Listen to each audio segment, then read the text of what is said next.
Tatlo. Apat. Oh, dami oh. 5. Oh, 6. Meron pa dito. Oh, yan. Lahat yan gumagana mga bata.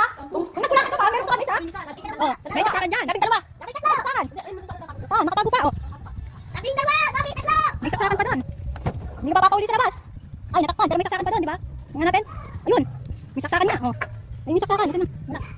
Ayun. Ayan, may saksakan. O, di ba? Meron pa yan. May sa kwarto pa. Ang daming saksakan. Nagsama kayo mga saksakan. Oh, meron pa sa mga kwarto. Dalawa din yung saksakan. Oh. May saksakan dyan. May saksakan doon. Ang daming saksakan. Oh. Ano pa? Ayun, may saksakan doon. Naku, meron pa dito. Ay, wala na. Oh. Diba? Yung bahay niyong maraming saksakan. Oh, yun pa. Yun pa. O, diba? Ang daming saksakan. 15 pala yung saksakan namin sa bahay. Yan, magsawa. Magsawa sa labas, 3. Ayan, sa loob. Ilan yung sa loob? Ang dami. Ilan ba yung sa loob? At 15, 12. 12 sa loob. Ang dami. O, diba? Sawa sa saksakan. Kahit saan may saksakan.